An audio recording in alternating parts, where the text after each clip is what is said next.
विराट कोहली की बॉल जो उन्होंने छक्का रसीद किया आखिरी ओवर में, नवाज बॉलिंग करवा रहे थे, हम अपने नाज़रीन को दिखा भी रहे हैं कि विराट कोहली जो हैं वो थोड़े से आगे क्रीज से बाहर निकल कर खेल रहे थे एक स्टैंडर्ड आर्म के साथ, और उनकी बॉल भी जो लगी बैट के बिल्कुल आखिरी हिस्से पे लगी। तो नो बॉल के लिए हमारे कैप्टन ने वहां पर मैदान में प्रोटेस्ट भी किया। उन्होंने पूछा कि ये नो बॉल नहीं है, तो आपको लगता है कि ये चेक किया जाना चाहिए था? बगैर चेक किए क्यों नो बॉल? इतनी क्यों वो यकीनी तौर पर ये कह सकते थे, चूंकि ये वाजे तौर पर ये पता चल रहा था कि नो बॉल नहीं है ये।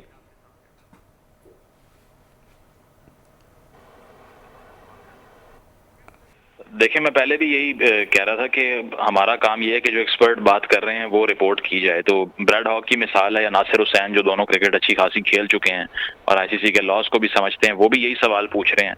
तो ये सिर्फ इसमें हमारा बायस नहीं है कि चूंकि हम पाकिस्तान टीम को सपोर्ट कर रहे हैं इसलिए इन लॉस की बात करें, लेकिन मेरा ख्याल है कि clearly it was not a no ball, क्योंकि बिहाइंड द क्रीज होने का जो एक पिक्चर के अंदर वाजे है कि he was not behind the crease, line के बिल्कुल ऊपर।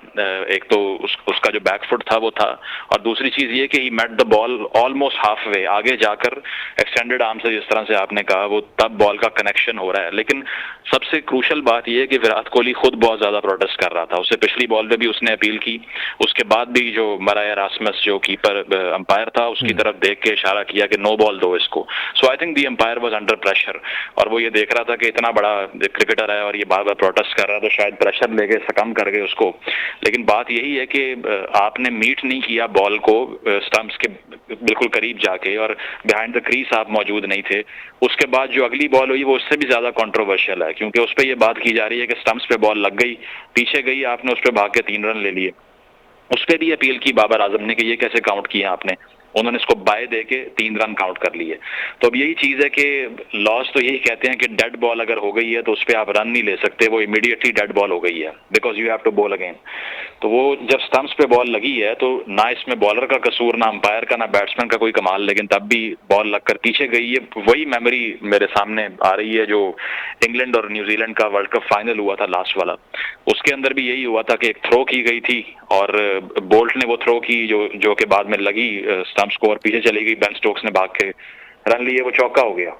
तो वो भी ऐसी कंट्रोवर्सी बन गई, न्यूजीलैंड के साथ ज्यादती हुई उस मैच में। मैं समझता हूँ इस मैच में पुअर अंपायरिंग की गई है, क्योंकि जो लोग रिपोर्ट कर रहे हैं, हमारा काम है कि उसको बताया जाए। तो लोग भी यही डिबेट कर रहे हैं कि ये किस स्टैंडर्ड्स के मुताबिक अंपायरिंग हो रही है। ओवरऑल क्रिकेट बड़ी अच्छी रही आज, और पाकिस्तान ने एक फास्ट बॉलर को मिस भी किया, क्योंकि यहाँ पर सिर्फ सीमर्स काम कर रहे थे। इंडिया के पास 4 सीमर्स थे, आपके पास 3 थे। तो मेरा ख्याल है जो 4 ओवर थे उसी ने मैच में डिफरेंस क्रिएट किया, क्योंकि अगर हमारे पास वसीम जूनियर होते तो मेरा ख्याल है कि वो थोड़ा बहुत बैट के साथ भी पाकिस्तान को हेल्प करते हैं और सीम भी कर लेते हैं बॉल को। तो वो शाहिनशाह की जो प्राइम फॉर्म थी वो नजर नहीं आ रही थी, 130 से ऊपर नहीं गए पेस में, और रनअप भी उनका वो रिदम नजर नहीं आ रहा था। तो उनकी एब्सेंस में, या उनकी परफेक्शन जो होती है बॉलिंग में फर्स्ट अप आके, वो पहले ओवर में हमेशा विकेट लेते हैं। आज हमने देखा कि बड़ा स्ट्रगल कर रहे थे। तो इसमें अगर सीमर पाकिस्तान के पास एक एक्स्ट्रा होता तो अच्छा मैच होता। ओवरऑल बड़ी अच्छी क्रिकेट खेली गई, और विराट कोहली की भी जितनी तारीफ करें उतनी कम है, क्योंकि बड़े प्रेशर के अंदर आके उन्होंने ऑलमोस्ट एक इम्पॉसिबल मैच को जितवाया। लेकिन जहां तक अंपायरिंग का ताल्लुक है तो वो बहुत सब स्टैंडर्ड थी, बहुत पुअर रही है। क्योंकि अगर डेड बॉल की बात हम कर लें या नो बॉल की बात करें, इवन बाबर उस टाइम ये भी कहते हुए दिखाई दे रहे थे कि इसको आप थर्ड अंपायर को रेफर कर दें, उन्होंने वो भी नहीं किया।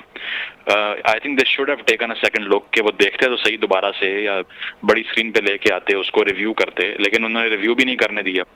तो मेरा ख्याल है कि रस्मस जिनकी आप बात कर रहे हैं वो खासे तजुर्बाकार जो हैं वो अंपायर हैं, तो प्रोटेस्ट करने के बावजूद जब एक कैप्टन आपसे सवाल कर रहा है, वो चैलेंज कर रहा है इस चीज़ को कि ये नो बॉल नहीं है, तो क्या ये वही बात है कि भारतीय बोर्ड बहुत बड़ा बोर्ड है, वो टीम बहुत बड़ी है, वो खिलाड़ी सामने खड़ा था वो बहुत बड़ा है, तो ऐसे में प्रेशराइज होके आप किसी भी गैर कानूनी अमल को भी कानूनी करार दे दें? बिल्कुल ऐसे ही है जी। हमें याद है कि जब रिकी पॉन्टिंग या इस तरह के प्लेयर्स थे, जब वो अंपायर से अपील करते थे तो पहला प्रेशर अंपायर पे होता था कि मैंने अब क्या करना है। तो ये कैरिज्मा तो होता है ग्राउंड के अंदर, लेकिन जहां तक भारतीय बोर्ड की बात है तो वो बहुत से ऐसे डिसीजन हो चुके हैं जो पहले भी डिबेटेबल रहे हैं। आपको याद होगा कि 2011 के वर्ल्ड कप में सईद अजमल ने जो तेंदुलकर को वो प्लम जा रहा था और उसके बाद में रिव्यू हुआ और वो मिसिंग द स्टंप्स आ गया, तो लोगों को यकीन ही नहीं आया कि ये क्या हो गया। तो ऐसे बहुत से डिसीजन हिस्ट्री में याद है हमें। उन्होंने वर्ल्ड कप वाली अगर बात करें इंग्लैंड न्यूजीलैंड की, उसकी मिसाल भी आपके सामने है। ये मैटर करता है कप्तान का कि वो कितना उस पर स्ट्रांगली प्रोटेस्ट करता है और वो गेम रुकवाता है कि नहीं रुकवाता। हमें याद है कि वो इंजमाम उल हक का इंग्लैंड में जो मैच हो रहा था, डैरल हेयर जो अंपायर था, उसके साथ तकरीबन 2 घंटे की लड़ाई चली थी और इंजमाम ने टीम बाहर निकाल ली थी ग्राउंड से कि मैं नहीं खेलूंगा Majid because he is being unjust to me. तो ये कप्तान पे डिपेंड करता है कि वो किस लेवल तक जाता है अपने केस को कंसीड करने के लिए। लेकिन अब स्पोर्ट्समैन स्पिरिट दिखानी होती है, गेम भी आगे चलानी होती है, मैच रुक नहीं सकता और अब तो बड़े स्ट्रिक्ट ठीक लॉज है। भी आ चुके हैं, इसीलिए वो कंटिन्यू करते हुए उसको आई थिंक बाबर ने भी एक्सेप्ट कर लिया डिसीजन।